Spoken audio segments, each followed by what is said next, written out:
I had to take 2 weeks. Okay, so I started sharing about it last week, and today I will share some further thoughts about being authentic. Last week we talked about being fake, or putting on a veneer or a mask. Okay. But at the other extreme of pretense is the biggest mistake people make is understanding authenticity. Sorry, let me say that again. At the other extreme of pretense is the biggest mistake people make in understanding authenticity. And that is assuming that how you behave is your authentic self shining through. Now, let me remind you that part of what shines through are actually your attitude, your habits, and your learned behaviors. It's not your authentic self. You go on automatic based on what you've been practicing in the past, unconsciously. Do you think it's okay to be angry all the time? If you're an angry person, you have an authentic problem to authentically work on to become a better, more effective, authentic human being.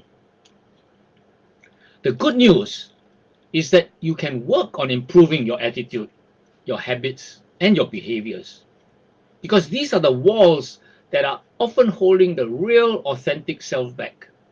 Person you were made to be and you want to be. Now, being authentic is easier when you believe in leadership through strengths. Where as a leader you focus on strengths, and as a result of that, you build a team that compensates for who or what you're not great at. Okay. That's what teamwork is about. Teamwork is recognition that I'm good at certain things, not so good at other things, whereas you are good at those things and I'm not so good at that. Okay, and football is the classic guy who's good at jumping, using his hands, tall. Okay, he's the goalkeeper because he will stop the balls from coming in, but he's too big to be dribbling through the opposition, and you need a different kind of a person to be doing that. That's teamwork.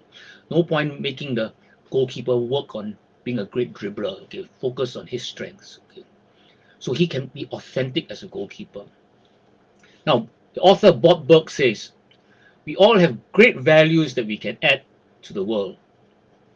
There are two types of authentic value. The first is intrinsic value. Okay, just by the very fact you are born and are here, you bring value to the table. You are unique. You are special. Okay, that's intrinsic value. The second type of authentic value is what we call market value, and that's the combination of strengths, traits, talents, and characteristics that you possess that allows you to add value to others, to the marketplace. And you can work and you can grow in this area. Now, as human beings, we all exceed in different areas.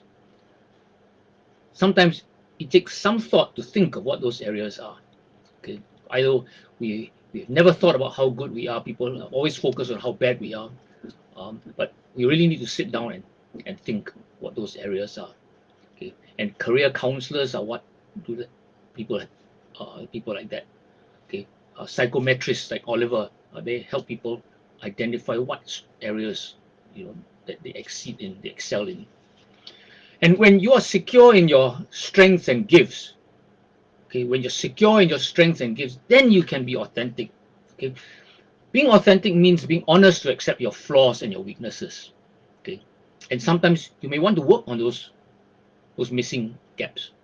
Okay, when I know what my strengths are, I think it's easier to accept that I'm not perfect and I can admit where I'm wrong. But there are some flaws that you may want to work on. Okay? And wanting to better or improve yourself does not make you fake at all. Okay, wanting to model and emulate good traits that people around you have does not make you fake at all. Okay. Now, the other thing I want to say is that authenticity is not an excuse to underperform. Okay, this is me, what? Okay, so it's an excuse to underperform. It's very important not to confuse authenticity with complacency. So continue to learn, continue to grow, continue to improve. Read books, study good things online, attend seminars, get coaching, get mentored to continue to grow. The sage was asked, who is wise? That person who learns from all others. Okay. But once we learn from people, be yourself, be authentic. Okay. Adapt, don't just blindly adopt, don't just blindly copy. Stay true to your own authentic core, that intrinsic value that you have, the person that God made you very, very special. Okay. When I think of nature, that I don't know how many 60,000 species of butterflies or what, I mean, as humans, we are so different. Okay, we can't just package people into two or three types. Okay, now I want to share with you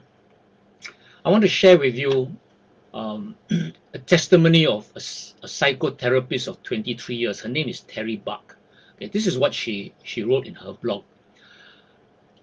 I have chosen for most of my career to talk with my clients in my normal language. I don't want to impress them. I want to help them. Sometimes my sessions may look like two friends chatting. She's a psychotherapist. Okay, I found that to be more effective.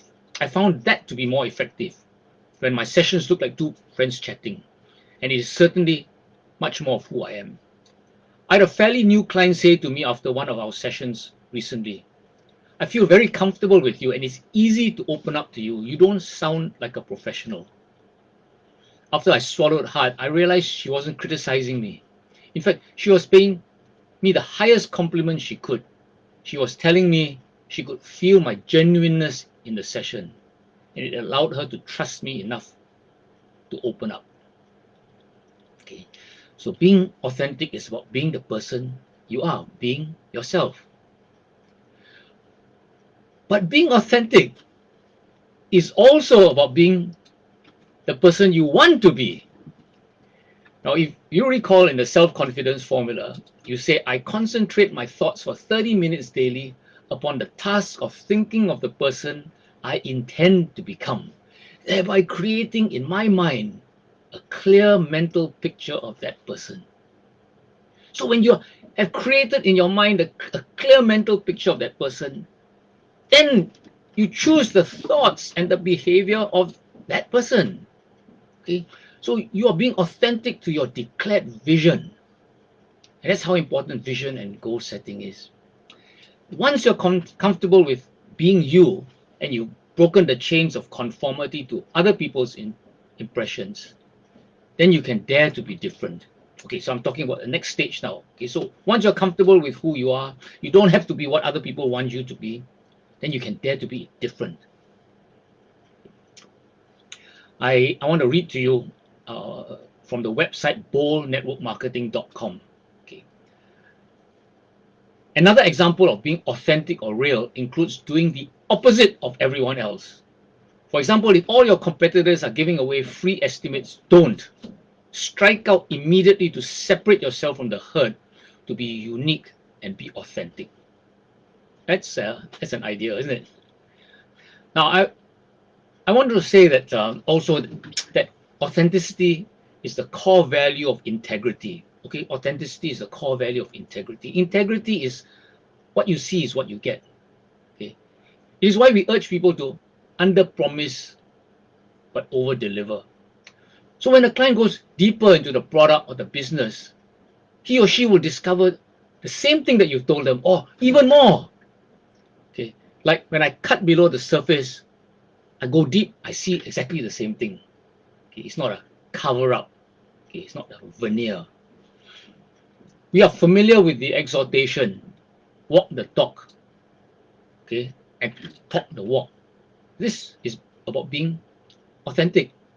Walk the talk means I do what I teach or what I tell people on Facebook. What I teach and what I tell people on Facebook, I walk the talk, I do it. Now, talk the walk means I report my results to encourage and inspire others.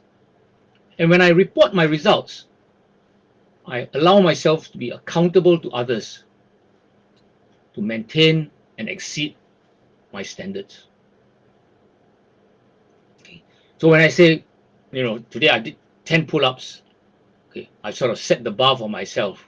Okay. It's harder now to report next time that I only did 7 because they know I can do 10. I probably did 7 because I'm lazy. So it forces me to be accountable. Talk the walk is what leaders do, and ours is a leadership business. We have to tell people, okay, how we need to walk. And an authentic leader will grow faster, will he himself grow faster with this virtuous cycle when they talk the walk and then are accountable to walk the talk. People are craving for more humanity and connection. Your clients will connect with your business more strongly because they're dealing with authentic humans who have a passion for what they do. Your clients are happier and the business makes you more money. This is the law of authenticity. The most valuable gift you have to offer is yourself. Last week I ended with Dr. Seuss. It's so beautiful. I'm going to repeat Dr. Seuss again. He said, "Today you are you." That is truer than true. There is no one alive who is youer than you. Okay, so that's it. Remember the condition. Go apply the law of authenticity before midnight tonight.